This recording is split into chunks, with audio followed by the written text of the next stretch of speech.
It had been a while, and I was becoming more and more insistent on putting an end to it and being able to understand this, because I was already getting tired of telling it and seeing the face of the incredulous people.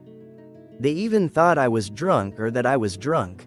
My parents, every time I told them, just kept quiet and told me to read the Bible. The absurd thing is that I had told them what had happened to the pastor, but it was impossible for them. So the months passed, and it had been, I guess, already 3 years. I was already used to waking up. My cousins sometimes slept early. One of them was almost always the one who accompanied me to patrol. Obviously, the two of us were willing to put an end to it. One full moon night, I remember it very well, I was driving down May 1st Avenue, towards the nearby gas station, and then I saw her walking. The weirdest thing is that she walked very slowly, almost dragging herself. In previous times, she walked extremely fast. She looked less old, but this time she looked very bad, very, very finished, and quite skinny. I was going to do it as planned, but something told me to stop, so I decided to stop and follow her slowly, very slowly, because I walked like this. I followed her along the banks of Colonia Parques, coming in front of a pit. The street is Engineer Luis de Peña. I followed her, and near the bridge on the same avenue parallel to May 1st, it bent upwards. I did not understand where I could go, so I pretended to drive faster and get ahead. I stopped my car and impatiently waited. This time I did not suspect anything, although in previous times, when she saw my car, she ran very fast. In fact, I suppose she knew my car, since her custom was to disappear as soon as she saw me from afar. I waited for her and saw her get to the bottom of the street, and finally I could find the logic to her mysterious walk, because in the background is a kinder, and next to the kinder is nothing more or less than a pantheon. To be exact, the Pantheon of Atlamica. She came to the wall of the Pantheon, and in a jump, jumped the fence. I know, it sounds absurd, stupid, and strange. I decided to leave my car on the shore, and look for a way to see above the fence. What was going to happen? A devilish feast? A sacrifice? Or was it a trap? Well, it was obvious that I was walking too slow. I decided not to make noise. I didn't have machetes, I didn't have a gun, I didn't have knives either. In fact, I was only accompanied by the desire to know what the hell this entity was doing. This time the dogs weren't even with her. I looked out the fence and what I saw was something unthinkable. In the distance there was a campfire, and around it there were older women and younger women, some more mature, some even carried some species of branches, and others were lost in the darkness of the night. The nerves made me think 1,000 things. What if they grabbed me? What if a hand came out of the fence? It would be my end. And what if the dogs arrived? Or what if there were other things apart from witches? My God, I couldn't believe it. I waited a little longer, as this old woman kept dragging herself. I could only see the scene unfolding in a very tall tree between the graves. I returned to my nervous car.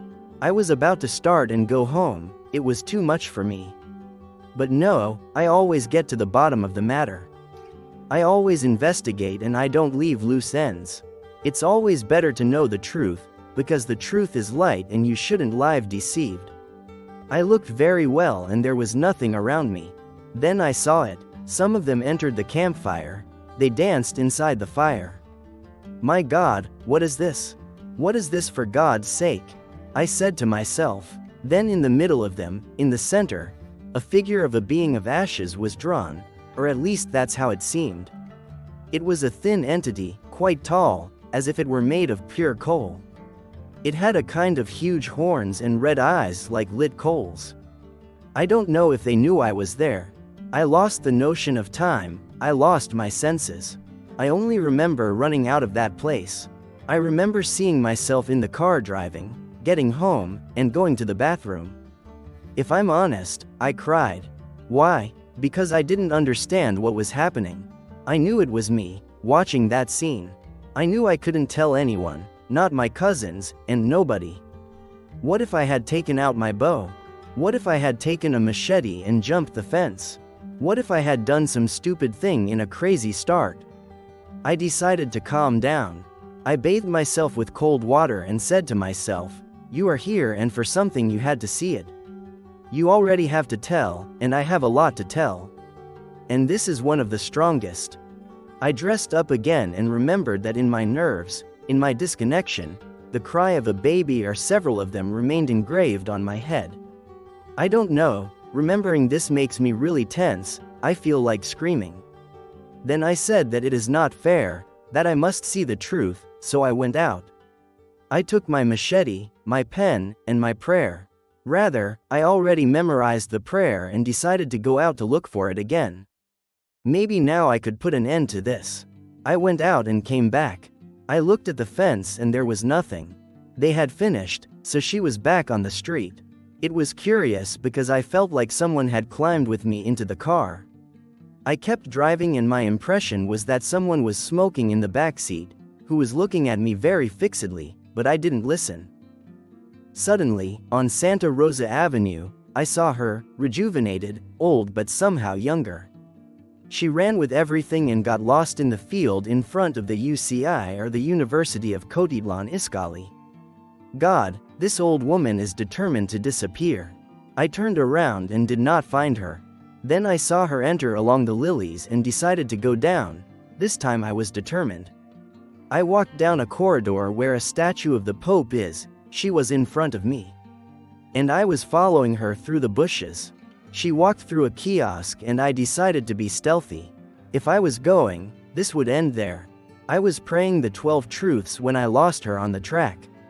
I got behind a bush and when I went out to look for her, she jumped. She ran out of the bushes, started to run. At first she laughed, but when she nodded the last knot, she complained. I heard a branch break behind me and I stopped. When I turned, I did not find anything. I looked back and she had gone. I ran to my car and went up to look for her, and I saw her in the distance.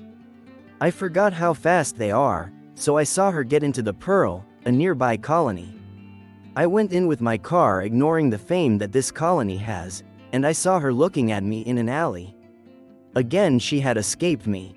The alley was very narrow, and my car didn't go in, and the truth is that I didn't want to take a risk. Getting out of the car was very dangerous, because there were some boys drugging nearby, not caring what was happening around them. I returned home. They asked me where I had been and I told them half of it. I've kept the other part of the Pantheon with me until today. That's how the days went. Now I was sure that she knew I was hunting her.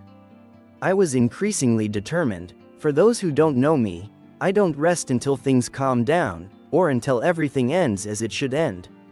I never leave a loose end and I have never done it, unless in a case as severe as this. What I ignored was the visit I was going to receive in the chair of my own house.